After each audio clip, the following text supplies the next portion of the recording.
دا بازی تعویزګر او دمګری چې الله او د الله رسول په نام باندې خلکو ته دوکه ورکوي د دو مثال له ډاکوګانو غلو او لارویونو نه چکم نه ده. قسمه قسمه هیله خلکو ته جوړوي. چاته وایي په تا باندې پلانکۍ ښځې تعویزان کړي دي، درانه کالي یې اغوستي دي، ګوانډه دې ده. چاته وایي تا په کور چې بوټی ده هغه دروند ده هغه وکاږو. چاته وایي تا په کور چې میژتون ده دا میژتون چې کومه دي هغه له وجې په تاسو باندې پیران چې نستی دي تاسو وجود سوځي، تاسو ته دا تکلیفي. حالانکې دا خبر وار و چې میژتون چاته هیڅ قسم نقصان نسی ورکولای، دا میژې دي او د الله پاک مخلوق ته. په مختلفو طریقو باندې خلکو جیبونه وایي دول خپلو جانو نه جیب کوتره جوړ کړي دي. چاته وایي په تا باندې پیران دي، بلډ پریشر یې تر زیات کړی ده، جوړو بیماری یې در کړې ده، معده دې خرابه کړې ده، لہذا ته به ما ته تور سیرلی راولوي چې دا زه ورته حلال کړم. بیا کور چې تور سیرلی ولاړي هغه تور سیرلی په خرج کړي او بیا چې کوم دی هغه تور سیرلی له واخلي. چاته وایي په تا باندې پیران سلی دي، زه به توره چرګه به ما ته راروي هغې په چرګې باندې به زه تعویزان لیکم. حالانکې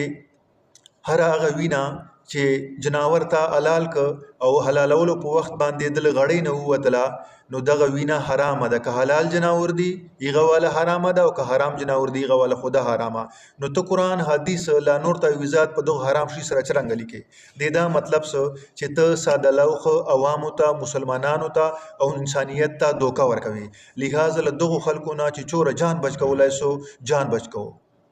بله دا خبره چې دا پیران اکثر په زنانو چې ډیر زیاتی پیران نه خو د خپل نفسیاتی بیمارانی یا د معدې بیمارانی لا نور کور چې پریشانیګانی ایغه له وجې نه ټینشن ډیپریشنی نو ایغه په وجې باندې کور والے دا وایي او دو دا وایي او ښځې ورته راځي وایي ته خو لږ کې پلانکي دمګري ته ورسه، ته خو لږ کې پلانکي دمګري ته ورسه. بلکې اوس خو ښځو چې پیغمبرانې او پیرانې راوتلي دي دمونه کوي، سیرلي غواړي،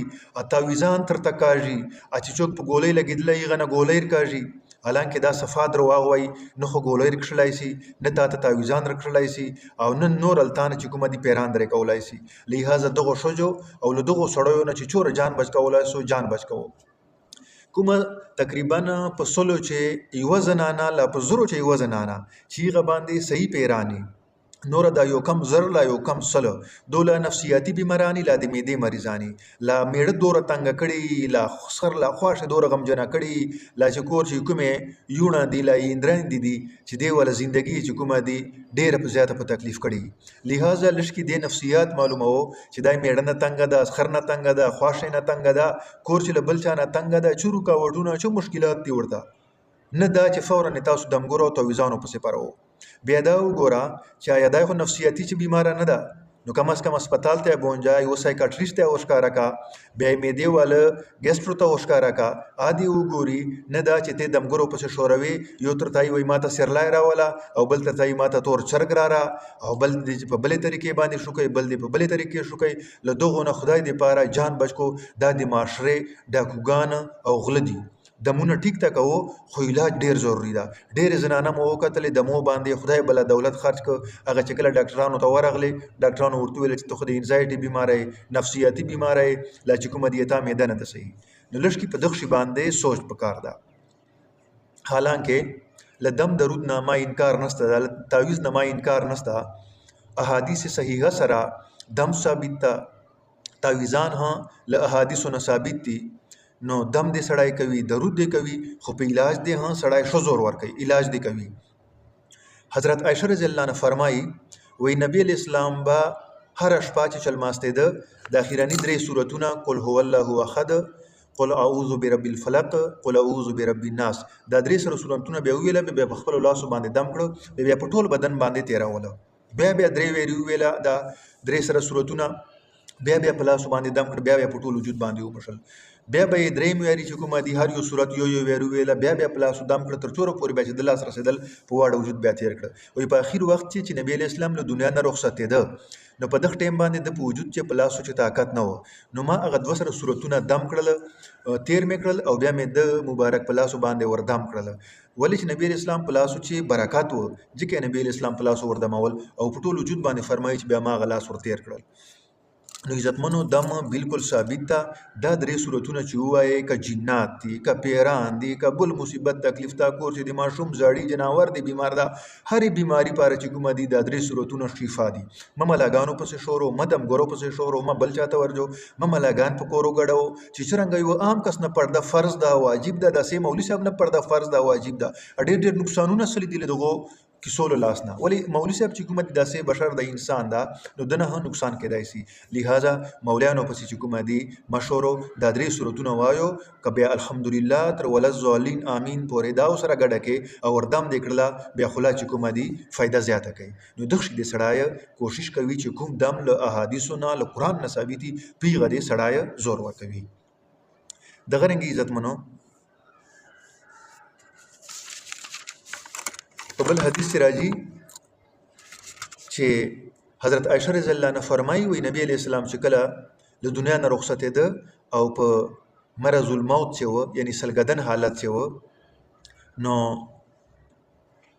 ما چې کومه دي دای به چې کله نبی علیہ السلام بیمار سه بیا به دغه دعا ویله وی نبی علیہ السلام چې کله سلګدن حالت چې سه بیا ما دا دعا د ته ویله په لاس باندې مې وردم کړله نو لاس مې چې ګول په بدن مې ورته راول نو نبی علیہ السلام ما والله تم کړله چې لاس مې په بدن باندې ما تیروا زه خپل رب سره ملاقات کوم خپل رب دیدار کوم د دنیا نه رخصتې شم. هغه دعا کومه ده وی نبی علیہ السلام چې کله بیمار سه بیا دا دعا ویله اذهب الباس رب الناس واشف انت الشافی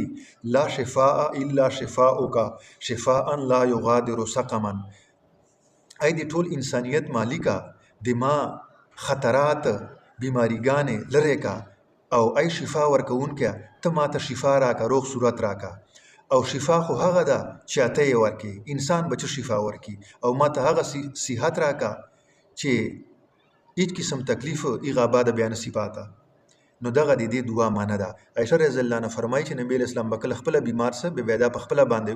ویله پلاسو بیا دم کړله بیا په ټول بدن تیر کړه نو کله چې نبی اسلام سلګدن حالت چې بیا ما تیر کړله د پلاسو مې دم کړه په ټول وجود مې ورته راولا نو نبی اسلام زمانه کړله چې دا مر باندې تیر او بس دي زه الله پاک سره ملاو کېږم ولې چې د پته وا چې دینه بعد نور ژوندۍ عثمانه د پاته او د بخاری شریف صحیح حدیث تا حدیث نمبر 5743 او په مسلم شریف چې دا حدیث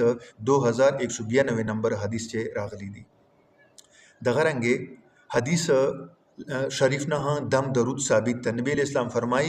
لا باس بالرقا ما لم تكن شرکا دا مسلم شریف 2200 نمبر حدیث تا وای د دم درود هیڅ بدی نسته دا چور پوری شرکی الفاظ تنکی په شامل نو کوم دم درود چې تعویذ چې شرک ول الفاظ نه نور داسې غړي وړي کیسې نه په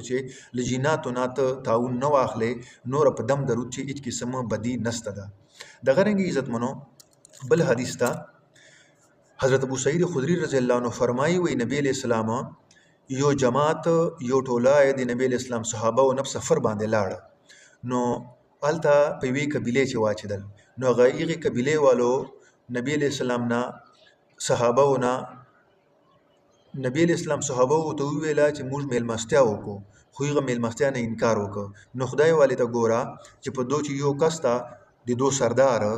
ایغه قبیله سردار ته مار ټاک ورک نو ټکی چې ورک دوته او تو ویل چې تاسو چوک دمګرا استا نو غيو ورته ویل چې او بالکل زدم کولای سم دمه پورې وک او ایغه ته الله پاک شفا ورک مار خړلای او لړم خړلای او ایغه بیا د دم چې شکرانه چې ایوا ټوکړه وندې لا دې رمې وایسا غوزه ورکړلې خو لیکن غوزه دوی استعمالول نه اول نبی اسلام تراغله نبی اسلام نه پښتنه وکړه چې یا رسول الله دا غوزه موږ استعمالولای سو نبی اسلام تعالی اول نه سو استعمالولای نو ورته ویل وي کوم دم دې پورې وکړو یا رسول الله الحمدلله مې ورته ویل نبی اسلام ورته فرمایله وی الحمدلله خو هر شي دې پر شفا ده چې قسم بیماری او ورته له چې غوزو چې ماته یې سره کو اتی وخرو نو کتابو لیکلي دي چې نبی علیہ السلام د عیسی ترخست نه ده خو دوه افضلوزایی کولا چې دا شای جایز ده کبه ترخستی نو برکت پر اله خست ده چې دوه برکت پچې واچیږي او دوه په دې پوي سي چې دا خو بالکل جایز ده په ځړ چې قسمه شک شوبه نصیباته او نو عزتمنو دم درود چې کومه دي هغه چې صحیح طریقې باندې بے جایز ده په دې چې هیڅ قسم بدی نشته ده او دا حدیث شریف چې دا ما اوس تلاوت کړ تر ته مې تیر مې کړ نو دغه په بخاری چې شریف چې 5736 نمبر صفحه باندې ده مسلم شریف چې 2201 نمبر صفحه باندې لیکلای شوی ده